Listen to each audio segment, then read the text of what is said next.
Over at BangTheBook.com, we are your one-stop shop for sports betting news and information. Lots of great stuff from our very talented cast of writers. A lot of our college football content out for the week already. A lot of our NFL content coming here today and tomorrow. So we'll have plenty of good stuff to get you ready for week one in the pro ranks. Also over there, we cover WNBA, NASCAR. I've got my Big Machine Vodka 400 preview up already. Tennis, soccer. We've got UEFA Champions League and Europa League previews up over at the website for you to check out. It's about that time for NBA and NHL as well. We'll start getting some of that content here as the month goes along. Probably get some college basketball content rolling as well. Of course, we got you fully covered for college football and the NFL. Still covering baseball, WNBA, whole bunch of stuff over there at the website. As you know, this and every edition of Bang the Book Radio presented by our friends over at DSI Sportsbook. BTB, the number 200 is that promo code. 100% deposit match bonus for the Sportsbook. 100% deposit match bonus for the live casino at BetDSI. It's only a game until you bet it. Finally, both of our guests here on today's show coming to us from Las Vegas. If you want to sign up for the Super Contest, Circa Million, Golden Nugget, time is running out for those. But if you're still going to make it into town, Maddie and Tony over at footballcontest.com should be your preferred proxy service for all of those contests. If you live outside of the state of Nevada, you can still sign up, but you cannot put your picks in yourself. You will need a proxy to do that for you. Maddie and Tony over at footballcontest.com have been great for us, and I have no doubts that they'll be great for you as well. All right, we fire things up today with our leadoff hitter. That is professional handicapper Bryan Leonard from wagertalk.com. Bryan, how's it going today, man? Everything's going great, and I agree with your Maddie and Tony. They do a fine job over there, and even guys that live in Vegas know how hard it is to drive around town on those days and get those bets, or get those plays in for their contests. So I know a lot of people who still live in Vegas and still hire a quality proxy, and they do a fine job. I got to ask, I know you were in the Golden Nugget last year. Are you doing that again? Are you doing any of the other contests? You know, I've been so busy and everything slipped my mind. I did a podcast last night, and they said, I think the Circa or one of them, might have been Golden Nugget, yesterday was the last day. You'd have to check on that. But I just haven't gotten out to be able to do it. I've got so many things going on now. Our company at Wager Talk is expanding like crazy, and they've got me doing more podcasts, more written content, a lot of other things that didn't take up my time as much in the past. But hey, it's benefiting us. We bought the Gold Sheet. We now own the Gold Sheet, and we're doing a lot of fine things over at Wager Talk. So it's keeping me busy. Yeah, it definitely is. I know that you're on a national TV or radio show, whatever you guys have going on over there. And my apologies for it slipping my mind. I believe it's actually one of those, it's a live show that streams on the streaming platforms, correct? Yes, it is. It's Sports Grid has an agreement with the NFL and their stats provider, that kind of thing. And they've started up a 24-hour fantasy and sports gambling network. It's on the internet. It's sportsgrid.com. SPORTSGRID.com. I'll actually be on there for a live betting segment today from 5 to 7 Pacific. That's 8 to 10 Eastern. And I was on again last night. And basically I'm on 3 nights a week. And I believe Ted Saransky and Ralph Michaels have a daily show on there, a 1-hour show. So we're getting on. A lot of people want to see 24-hour sports gambling, and Vision's been real popular out here in Las Vegas. But from a television standpoint, they don't have national television. It's like ESPN's got a couple hours or whatever, but this is an internet-based 24-hour station, and it's exciting to be on. There's a lot of money in this company that's running it, so hopefully we'll be picked up. We're already picked up on I think Zuma or something like that. TV or 24-hour TV show, and then on Pluto TV, I believe on the 18th, I have Pluto TV. It's a free service you get each and every month, and they've got a lot of independent channels, and we'll be on there, so it's pretty exciting. Really is. Very exciting times, to say the least, here, both in the media landscape and also just with football in general here. We'll start with college football, even though I know everyone's excited for the start of the NFL tomorrow night. But week 1 to week 2, Bryan, I mean, this used to be a big week for overreactions, and I don't think that it is anymore. I think it's week 2 to week 3 where we get the biggest overreactions, but we still had to make some adjustments coming out of what we saw in week 1. What were some of the biggest ones that you made? Yeah, I don't make as many big adjustments. I put in a lot of work to these numbers, so I noticed you had Rob Michaels on there, and he was talking about a five point differential. My biggest has been 3. Obviously, in the South Florida, I dropped that might have been 3, and I added 1 to Georgia Tech, but that was one of them. You've got some others teams that really struggled.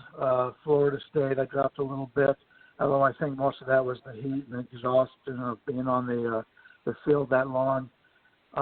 Central Florida I raised. I thought Central was going to come back to the pack a little bit, and they still may, but I made a slight adjustment there. But, no, there's a lot of teams. I know you talk about Tennessee. I did drop Tennessee a little bit, I've got to admit, but I still think when you take a look at the talent level that they bring in, I rate them 16th in talent, and they're going up against a BYU team that is 69th in talent. I think it was a situation where just Tennessee just either wasn't ready or just overlooked the opposition last week, and that was one of the games that I jumped on early in the week when the lines came out. I gave my clients Tennessee -3. I'm very confident that it's going to be a nice bounce back for Tennessee this week. And but yeah, I don't tend to overreact to one game. You'll see as the season goes on that your numbers most of the time will come back to what they were originally. I did drop UAB a little bit. They play Akron this week, and I dropped them a couple of points. But overall, I'm sticking with what I had earlier this season. There wasn't that many games that I was overly disappointed in what I saw or surprised. Although I will say, I was out the night of the Wisconsin game, and we met up with a bunch of guys who follow Wisconsin, report on Wisconsin, and they were much better than what I expected them to be. And I did get some inside info about problems in the locker room last year. So I did bring up Wisconsin, I believe, 2.5 points. So that's something to know, that unless you follow that team real closely, you would not know the inner workings of the locker room. So I think that's something that I did not know ahead of time, but I have made the adjustment, and it makes a lot of sense to me. Yeah, I mean, my biggest adjustment was USC, and certainly with the JT Daniels injury, I mean, you kind of have to. I moved USC down 4 points. They are going with a true freshman at quarterback, and we're actually seeing this line come down 2.5. It was when it opened. Now it's in the 1.5 range. Looks to me like obviously KJ Costello probably going to play for Stanford here, given that line move that we've seen. My number was about -0.5 point for USC if Costello played. That line moving towards my number here, but that was the biggest adjustment that I made. I didn't adjust any other team more than 2.5 points for exactly the reasons that you said. I did all this work over the summer. I'm not throwing it away after 3 days of football and 1 data point. I'm just not going to do it. Next week, maybe I'll make some bigger adjustments, but my biggest non-injury adjustment was just 2.5 points here. Yeah, you mentioned USC with the injury. I believe if you haven't gotten Kenny White's college football ratings, it's a must-have, and Kenny grades out every single player, and I believe he had the starter worth 5.5 points, and now the backup is worth 0, so he has it as a 5.5 point adjustment. Considering the backup 2 weeks ago was a third stringer, they had their second stringer transfer out, so he was a third stringer, probably didn't get many snaps at all in preparations for the season, and now all of a sudden he's thrown in there against that very good Stanford defense. The 5.5 may be cheap there. I think USC is going to be in for a tough game this week. Originally, I had USC in the 5 range. Now, as with you, I think Stanford may be a 1-point favorite by my numbers at this point. All right, so as we take a look here at some of these games specifically, we got a lot of listener requests. I threw out a call on yesterday's show. I said, if there are any games that you want us to talk about, shoot me an email, adam@bangthebook.com. Look me up on Twitter, @SkatingTripods.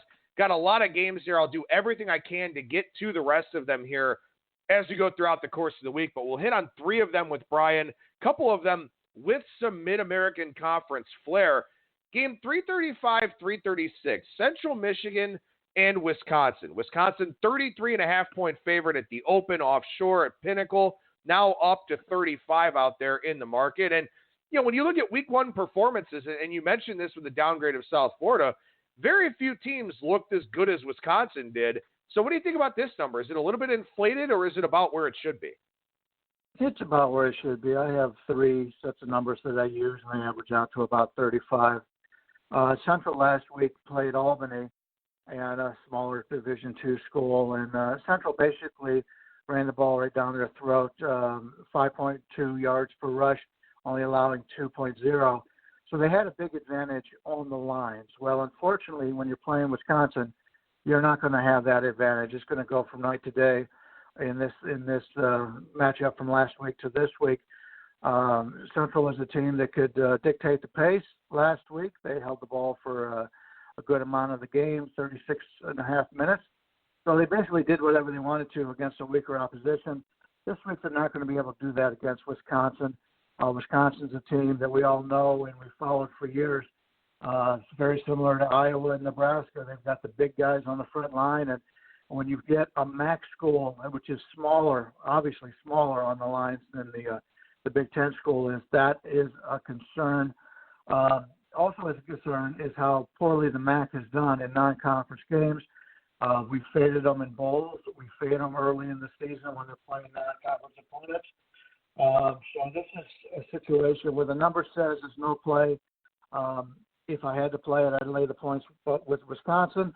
But luckily, we don't have to have that conversation as the number lines up right where it should be, and it'll end up in the same general range. There's better games on the board, at least from a betting standpoint. I wound up taking Wisconsin minus 33. I caught the bet online opener. My number is 38 on this game, so I figured it was going to go up a little bit. Obviously, we're not dealing with any key numbers or anything of great significance, but I did make a numbers play there on Wisconsin. As you look at this game and as you kind of break it down, I think Central Michigan, look, it wasn't the most impressive final score against Albany. Certainly they dictated the game. They've got some talent here, and they've got Quentin Dormady, a transfer from Tennessee. They've got Jim McElwain as the head coach who, he crashed and burned at Florida, but he was very, very good at Colorado State before that. Of course, off the Nick Saban coaching tree as the OC at Alabama. This is, I think, a pretty interesting game for Central Michigan. Now, they could very well get blown out for exactly the reasons you mentioned. They're not as strong. They're not as tough. They'll get pushed around. But if Central hangs around in this game, I probably need to make a pretty significant adjustment to them because they've got, a Power 5 transfer at quarterback and a really experienced head coach. So this is probably one, again, judging by my number, I had some line value in Wisconsin at the Open, but this is one I'm going to watch closely, not just because I have some action on it, but because I probably will have to adjust Central Michigan if they cover the number and play well. I agree. Central, I love the coach at Central Michigan, and he's done very well with lesser talent. He's built up programs pretty well. So you do have that. And who knows how much Wisconsin is interested in running up the score. I did a video last week, and I talked about last week's game with Wisconsin. I learned this from Mark Lawrence years ago, where you have a program that's traditionally very good, and they have that down season, which Wisconsin did last week. They tend to come out with a purpose, and they sure did when they played South Florida last week. And it looked to me that South Florida was basically giving up as that game went along.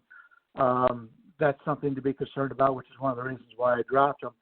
But, Wisconsin's men among bullies last week, and they could be again this week, but we'll see what happens. But when you've got a team that runs the football, and as the game goes on, they tire off the defense, and, Central's going to be on the road here. It's not going to be a home game where they've got all the extra players there on the sidelines. So there could be a situation where they bring in their second and third stringers, and they can just overwhelm this tired Central Michigan defense. So we'll see how it plays out. But I agree with you. I like the coaching staff over at Central Michigan. All right, just to be clear here, people may be looking at Wisconsin's schedule saying, well, they have Michigan on deck. Yes, they do, but they have a bye week next week. They are off next week, so they have 2 weeks to prepare for Michigan. It's not like they play them next week. So if you do like Wisconsin, you do not have to worry really about that look-ahead factor because they do have next week off. Maybe Jonathan Taylor doesn't play the fourth quarter or something like that here, but still, they're not going to look past Central Michigan in this matchup here. And Speaking of not looking past a team, game 367, 368, a little brother, big brother scenario. Western Michigan in East Lansing to take on Sparty. Sparty's a 16-point favorite here. You could have gotten as high as 17.5 when this game opened up at Pinnacle. So this is an interesting one because Michigan State last week should have been a power ratings play for me. Didn't take them. I was a little bit worried about how maybe the hype train was a little bit too much for this team. They struggled with Tulsa.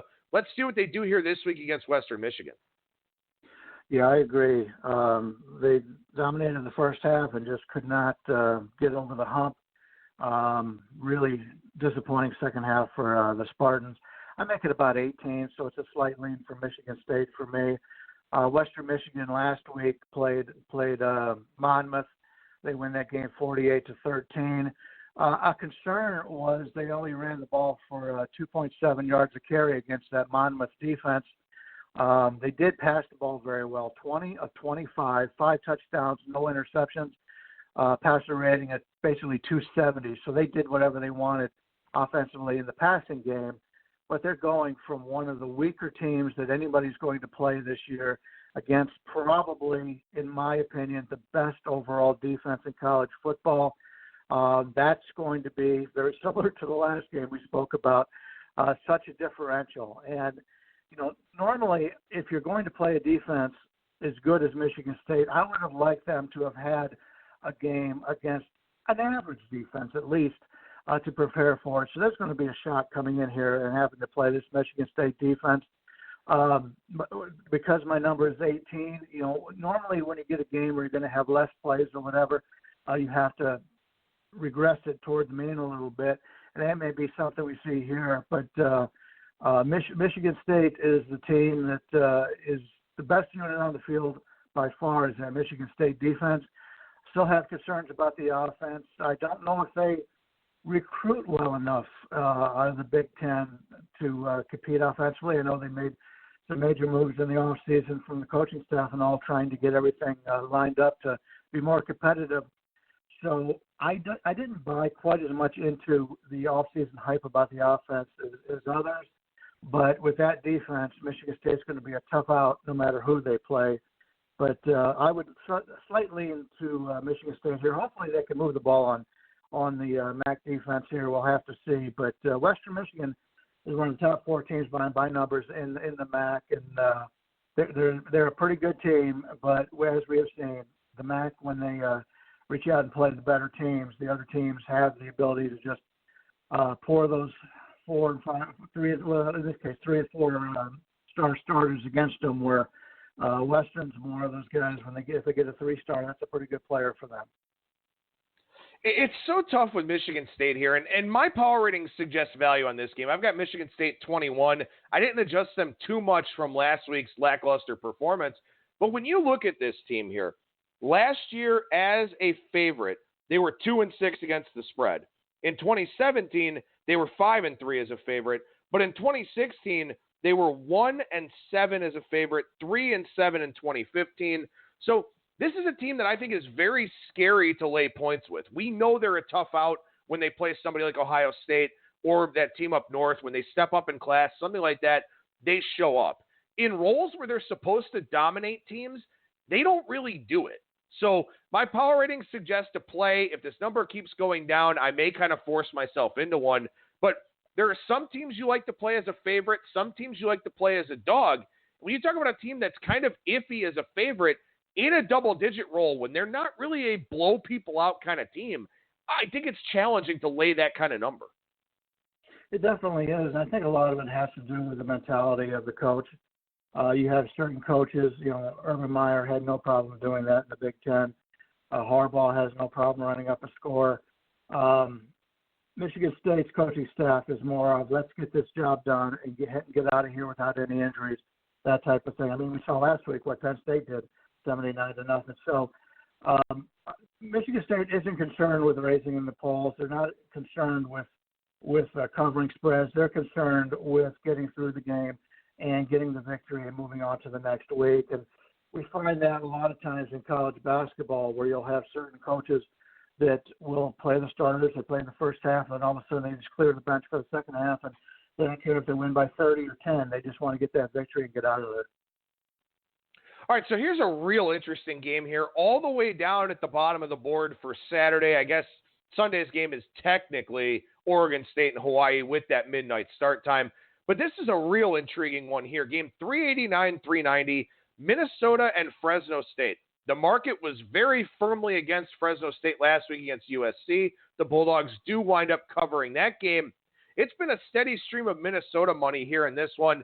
Some places open this game as low as 1.5. Minnesota up to 3, and 3 with extra juice now, so 3.5 could be coming. Yeah, my number's roughly Minnesota 2.5 here. Keep in mind, Fresno only had to play half of that game with the starting quarterback for the opposition, so that's something to be concerned about. Minnesota last week, they played South Dakota State, win that game 28-21. Once again, struggled to run the ball. They 3.14 yards per carry, given up 5.12. When you're allowing two more yards per carry to a Division II school than you do yourself, that is something to be concerned about. From a passing offense, they were 13 of 18, a touchdown and interception. Minnesota was one of those teams coming into the season a lot of people were high on. I also thought Minnesota was going to have a nice season here.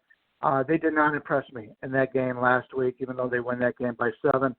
I'm always concerned about Big Ten teams when they travel west.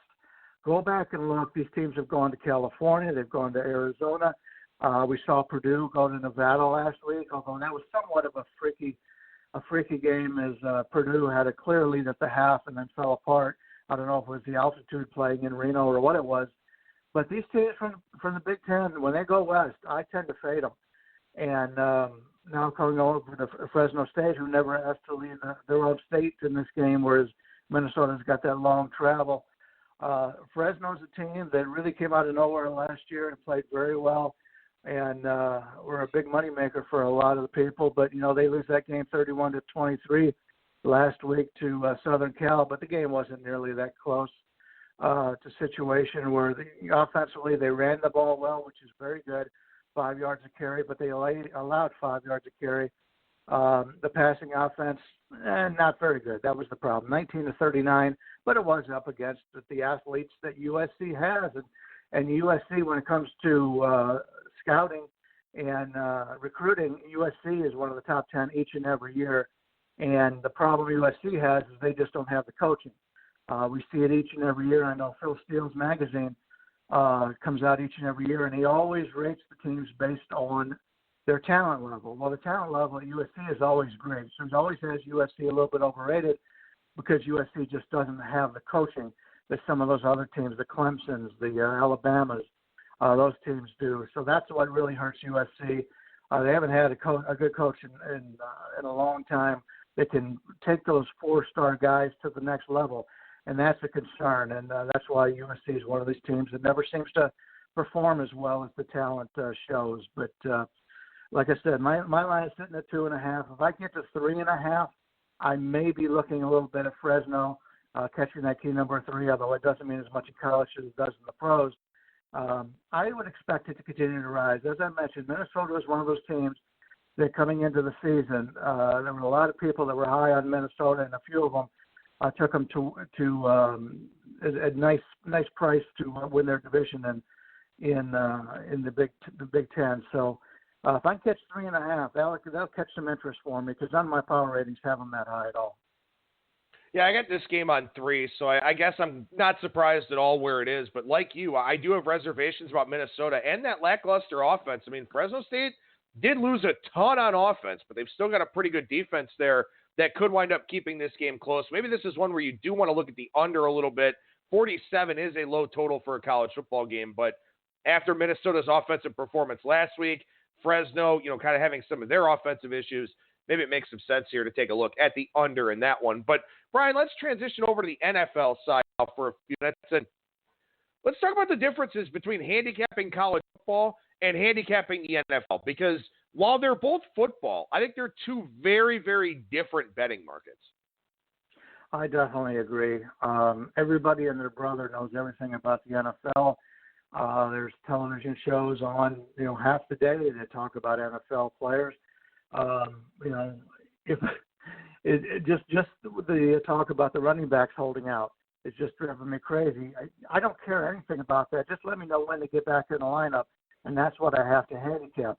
I was doing some other shows, and they're asking me, when do you think they're coming back? I really don't care when they're coming back, but just let me know when they are back so I know how long they're going to play and how to approach them in the lineup. I just the one thing about the NFL, we care about things that don't matter in the general public, ESPN and the like.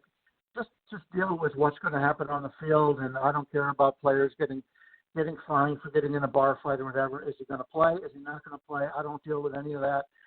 Just give me the players that are on the field. And in college, it's different because in college you just don't have that kind of information.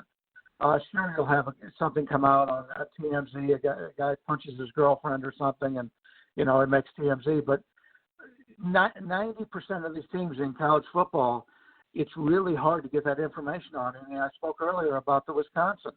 I had heard there were some rumblings in the locker room. I didn't know it was that bad. So without getting that information direct from the source, I would have never known that.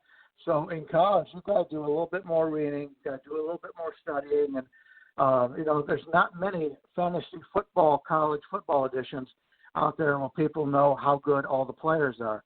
In the NFL, if you bet NFL, chances are you're a fantasy football player, and you know the advantage or disadvantage of having that player in the lineup. So NFL comes all down to numbers for me. Make my own power ratings in the NFL, and they're pretty easy to do. For the most part, on a given season, your worst team and your best team will be roughly 14, 15-point differential. This year, because of the Miami Dolphins, probably going to be about 17. But in college football, as we see in the Alabama game this week, we're looking at a 55-point differential. And that line, if they were to play the starters the entire game, that line would be short. So it's a big differential in college. It's more information, getting good numbers before they move, because they do move a lot, as we have seen in college football over the years. NFL, you rarely see a game move more than a couple of points. And, keep in mind, these NFL lines have been out since, April? They've been out for a few months now, and they're pretty solid. And now, anytime you're getting money coming in now, it's more of either one, it would be the betting limits are adjusted so the whales are able to get in there and finally get their numbers in. You'll see that a lot game day, is you'll see major moves from the guys who want to bet $500,000, that kind of thing.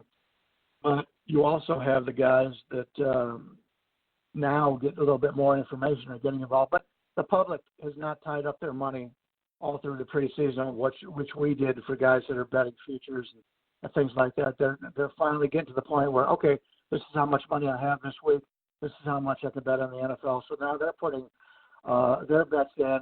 And basically a game that was lined fairly at the beginning of the week will be overblown by the information from most of these guys that are listening to whatever is said on the national radio and national television shows.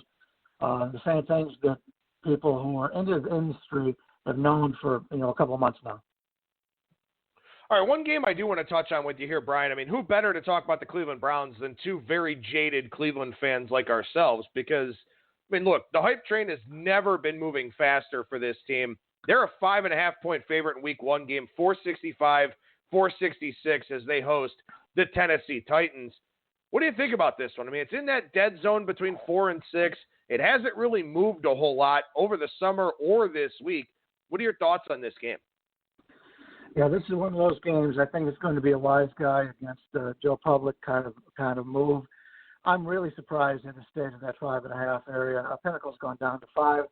Bovada is 6, and Pinnacle and Bovada are the two totally different ways they handicap. Bovada is basically an amateur sports book. If you show any ability to win, they will kick you out. Pinnacle will take bets from anybody around the world, even the whales. So that tells you that the start money is on Tennessee here, and I would agree. Even though I'm not high on Tennessee this year, I think all of the off-season talk has been about Cleveland, and I like this Browns team. I really do. But I think to get them to have to win this game by 6 and closer to 7 in a lot of regards is something that I'm not ready to do. I'm hoping that the public can get a hold of this a little bit as the week goes on before the limits get higher and bring this back up to 6 everywhere so I can bet Tennessee. If it doesn't get there, I probably won't play it. Key numbers are so important in the NFL, and there's so many games that if you don't get the number you want, you got to learn to step aside and say, hey, there's other games to bet. But, Cleveland's a team that I really like.